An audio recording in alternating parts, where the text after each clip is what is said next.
Bonjour et bienvenue pour cette nouvelle séquence de paroles de la vie éternelle. Nous allons continuer la série de vidéos sur les couples, la famille, sur la vie de famille, la vie du couple. Et pour ce faire, je vais aborder cette fois-ci la communication dans les couples. La communication dans les couples, c'est d'une extrême importance.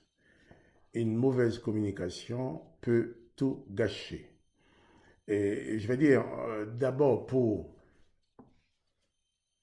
placer cette communication sur des bonnes bases, il faut d'abord que tu réalises que tu n'étais pas marié avec ton meilleur ennemi pour pouvoir lui faire la meilleure guerre. Je pense qu'avant de te marier avec cet homme ou cette femme, tu ne lui as pas dit, écoute, veux-tu être mon partenaire ou ma partenaire de guerre? Tu n'as pas dit, écoute, veux-tu être mon dominateur ou ma dominatrice ou ma dominée, mon esclave? Mais tu as plutôt dit que tu l'aimes. Donc, si tu es face à celui ou à celle à qui tu as déclaré ton amour, tu dois prendre conscience qu'elle n'est pas ton meilleur ennemi. Mais ton épouse, ou ton épouse, celui ou celle avec qui tu t'es engagé à construire le bonheur. Et d'abord, si je parle un petit peu du bonheur dans cette communication, euh, si ta femme est malheureuse, toi, tu ne seras jamais un mari heureux. Si ton mari est malheureux, tu ne seras jamais une femme heureuse. Une malheureuse ne peut pas donner le bonheur. Chacun va donner ce qu'il a. Donc, je disais que dans le couple, il faut absolument une bonne communication. Et pour que la communication soit bonne, il y a plusieurs points à bien mettre en place. Il faut qu'il y ait des bonnes bases. D'abord, la première base, de savoir, comme j'ai dit tout à l'heure, que tu n'étais pas marié avec ton meilleur ennemi, mais tu t'es marié avec la personne que tu as choisie pour construire le bonheur de toute ta vie. Deuxièmement, que tu réalises quand tu es face à ta femme ou face à ton mari, tu n'es pas là pour gagner une bataille. Et tu réalises aussi que tu n'es pas là non plus pour avoir raison, mais pour partager dans un cadre familial afin de construire un bonheur commun pour vous deux et pour vos enfants.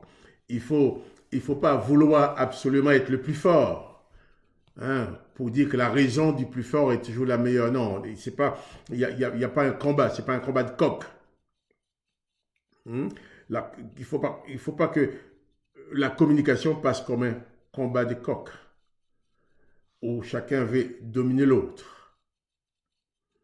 Et ensuite, il faut savoir prendre le temps d'écouter l'autre avant de répondre. Car souvent, il commence à parler ou elle commence à parler avant de terminer sa phrase. Toi, tu as déjà bondi au plafond pour te défendre, comme si c'est l'ennemi qui était là.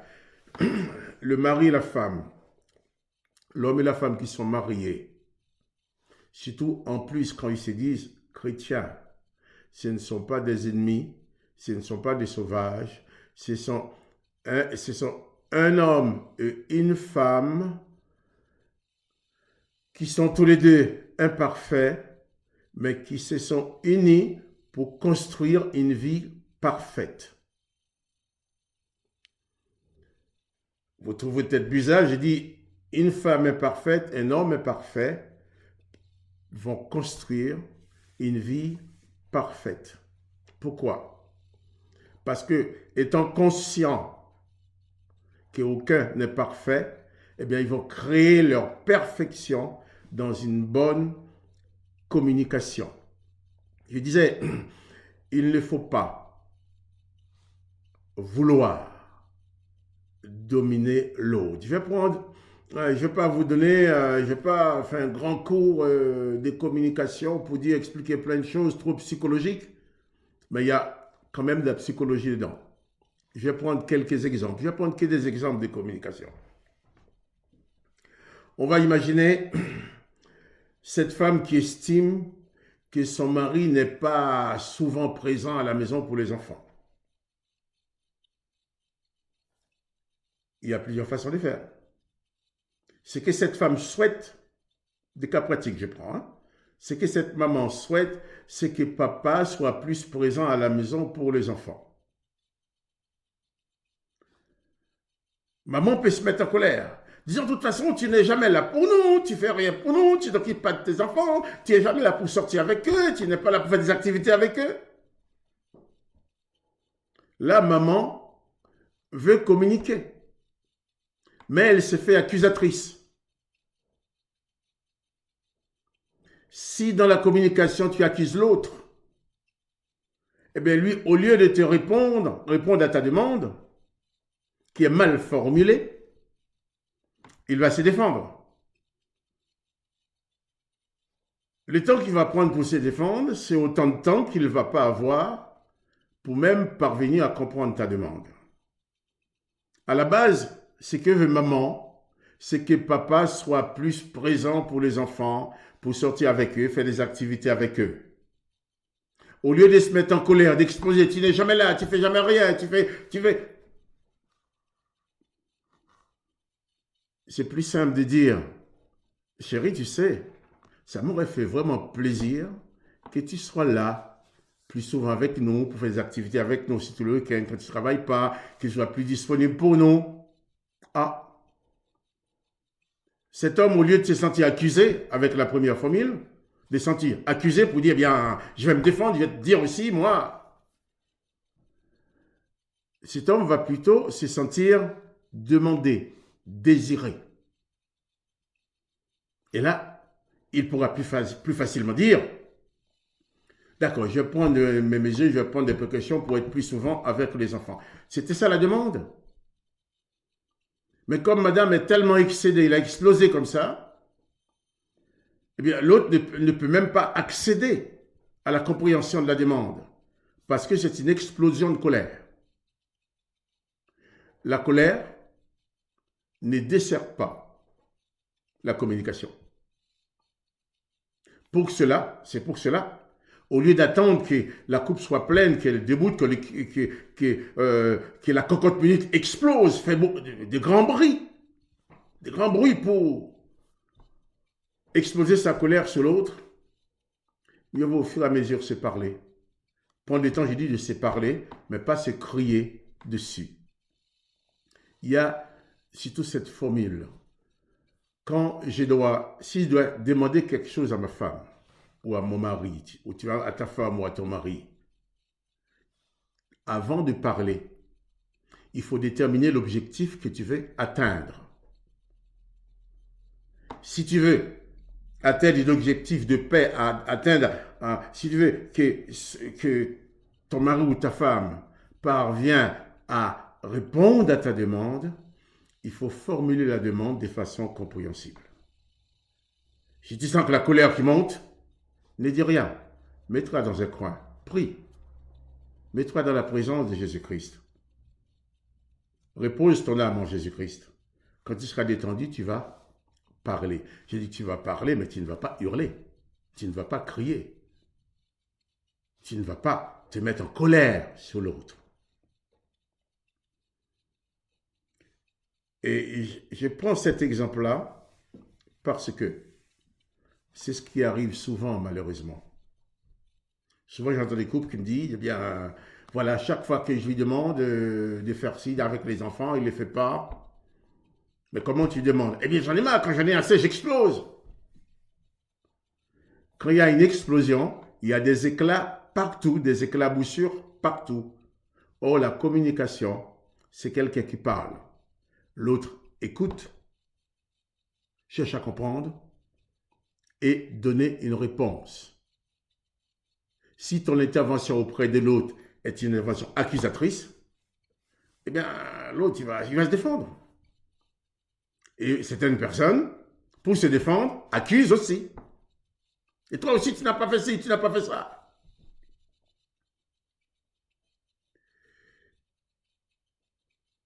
Vous vous êtes mariés dans le but de construire le bonheur, d'avoir une vie de paix. Je ne crois pas, même l'homme ou la femme les plus insensés vont dire on va se marier pour pouvoir se faire de la guerre, on va s'insulter toute la journée, on va se mettre sur la figure, on va... Non, ce n'est pas vrai. Seulement, pour se comprendre, il faut se parler. Et je vais prendre un autre exemple. Même si vous êtes des mêmes cultures, vous parlez la même langue, les mots n'ont pas forcément les mêmes valeurs pour chacun lorsqu'on parle. Je prends mon exemple. Moi, je suis marié et je suis d'origine haïtienne. Et ma femme est française, européenne. Quand je suis arrivé en France, j'ai parlé français. Ma femme, quand on s'est marié, ma femme parlait français aussi. Nous parlons la même langue, mais les mots n'ont pas pour nous le même poids. N'avaient pas pour nous le même poids. On peut prendre deux personnes, même de la même culture, du même pays, qui a été élevé dans la même langue. Les mots n'ont pas forcément les mêmes valeurs. Ce qui fait que si ton mari te dit quelque chose et tu estimes qu'il ne devrait pas te le dire, te dire ça comme ça, avant de te mettre en colère, dis-lui, mais chérie, explique-moi bien ce que tu veux dire. Dis-moi ça autrement. Explique-moi ce que tu veux dire. Ça évite que ta femme te dise quelque chose, tu exploses, tu l'envoies promener, tu fais plus des cris, la colère. Après, il dit, mais je n'ai jamais voulu dire ce que tu penses, que tu dis. Oui, tu as dit ça. Non, je n'ai jamais voulu dire ça. Voilà ce que je voulais dire. Tu vas dire, si tu me l'avais dit comme ça, ah oui. Donc, il faut prendre le temps de demander à l'autre de se répéter, de te dire la chose autrement. Et il va te dire, il va t'expliquer ce qu'il veut te dire. Et là, tu verras qu'il n'y avait même pas de quoi se mettre en colère. Il y avait juste de quoi à comprendre. Il faut accepter de répéter. Au début de mon mariage, j'aime beaucoup ma femme m'aime beaucoup. Quelquefois, elle me disait certaines choses, je dis, mais pourquoi elle me parle comme ça?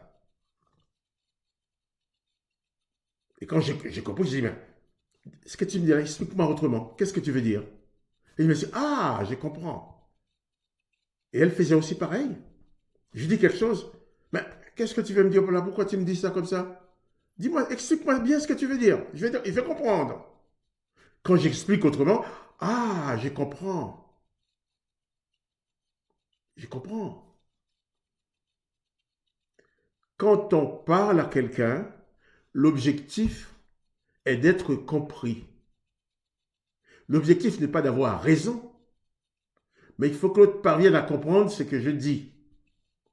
Et comme l'autre qui est en face de moi, c'est celui ou c'est celle que j'aime, c'est pas mon ennemi, c'est celui à qui j'ai consacré ma vie, j'ai consacré ma vie, je vais vivre toujours avec lui, avec elle.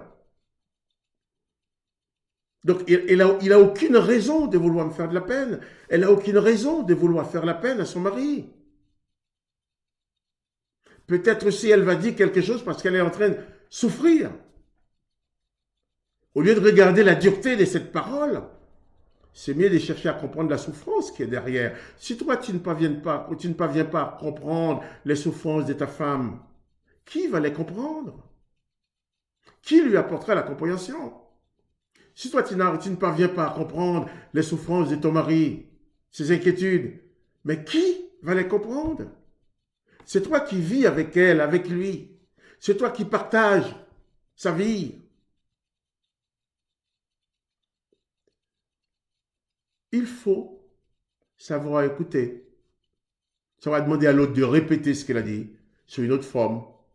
Et toi aussi, quand on te demande de répéter, il ne faut pas dire, mais tu n'as pas compris? La colère, non. Si ta femme ou ton mari te demande de répéter, répète tout simplement. Parce que vous savez, même si vous vous aimez, vous êtes des âmes différentes. Vous avez des sensibilités différentes.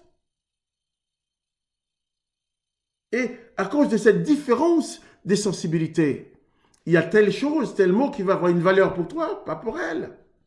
Il y a tel mot que tu vas lui dire qui va réveiller un souvenir lointain que tu ne connais même pas. Et qui va lui faire réagir peut-être durement sans que tu comprennes. Au lieu de te dire qu'elle est méchante, il est méchant, il me parle durement, elle me parle durement. Cherche à comprendre. C'est ça l'amour. L'amour cherche à comprendre. L'apôtre Paul va dire dans les Corinthiens 13, l'amour ne soupçonne pas le mal. Ne soupçonne pas ton mari de vouloir te faire du mal. Ne soupçonne pas ta femme de vouloir te faire du mal. Si elle te dit quelque chose, demande-lui de répéter, d'expliquer. À la fin, tu vas découvrir, des années après, vous n'aurez plus besoin de vous faire répéter, de faire répéter. Vous n'aurez plus besoin de répéter. Parce qu'à la fin, il y aura un langage du couple. Moi, quand je suis avec les autres, avec ma femme, je peux parler haute voix, dire certaines choses à ma femme, elle va me comprendre, les autres ne comprennent pas. Nous avons notre langage, notre complicité, notre langage d'amour, notre compréhension. Et c'est ça qui fait le couple. Des détails personnels au couple que personne d'autre ne connaît. Vous devez ensemble créer votre voie de communication. Mais ça, il faut mettre de côté l'orgueil de dire, c'est moi l'homme, je dois dominer, je suis le plus gros. Non, tu es peut-être le plus gros, mais pas pour dominer pour autant. Ah, je suis la femme, je ne vais pas me laisser dominer. Non.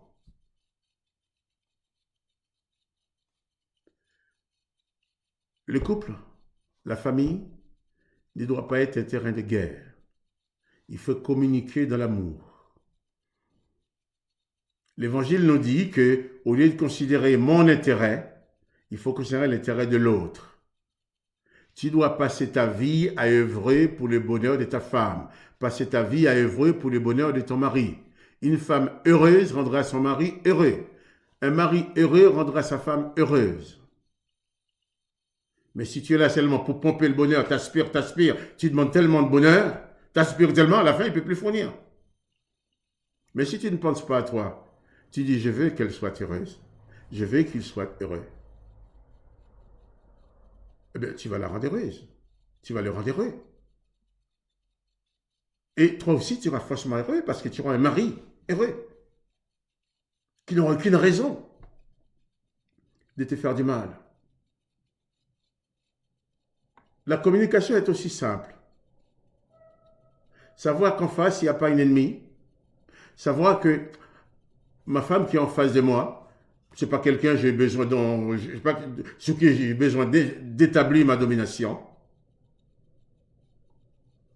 Je ne cherche pas à avoir raison. C'est quelqu'un que j'aime. Nous sommes là pour construire ensemble. Si même dans la communication, je découvre un défaut chez ma femme, ou tu découvres un défaut chez ton mari, au lieu d'exploser, eh bien, tu vas pallier à ce défaut, tu vas parvenir à l'aider à s'en sortir. Personne ne peut établir la communion ou une bonne communication avec son accusateur. Il faut éliminer tout comportement accusateur dans la communion avec ton mari ou avec ta femme. Vous vous êtes mariés pour construire le bonheur dans la paix.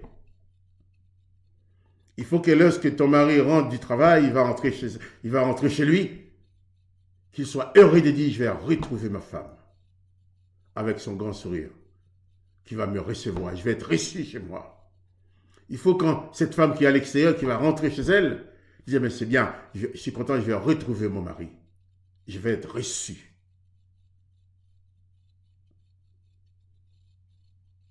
C'est toi qui construis le bonheur avec l'autre. Ça ne se construira pas tout seul. Alors, tu es marié avec elle, avec lui. Il, elle, est ton meilleur ennemi ou ton meilleur ami? Ton meilleur ami. Ce n'est pas ton meilleur ennemi, c'est ton meilleur ami, ton confident. Bon, aujourd'hui, après 44 ans de mariage, je peux dire que je suis très heureux d'être marié avec ma femme, avec cette femme-là. Mais pourquoi? Pas parce que je suis parfait, pas parce qu'elle est parfaite, parce que nous nous aimons. L'amour dont nous nous aimons nous permet d'avancer sans s'insulter, sans se mentir, sans accuser l'autre. Sans accuser l'autre. Je dis bien sans accuser l'autre, j'insiste dessus. Parce que souvent, ce sont des langages accusateurs qui détruisent tout. Si même tu as un reproche à faire à l'autre, il faut que tu arrives à faire cette reproche sans être accusateur. C'est possible. Puisque comme Jésus est venu pour nous sauver, tu dois être le sauveur de ta femme, tu dois être le sauveur de ton mari. Que le nom de Jésus soit béni. Et je prie que toi qui m'as écouté, tu tiennes compte tout simplement. Je souhaite que tu puisses connaître le bonheur et la paix dans ta famille, dans ton couple. Que la grâce du Christ t'accompagne. Et si tu aimes cette vidéo, partage-la avec d'autres. Que le nom de Jésus soit béni. Et je te dis à bientôt pour une nouvelle séquence des paroles de la vie éternelle. Sois béni.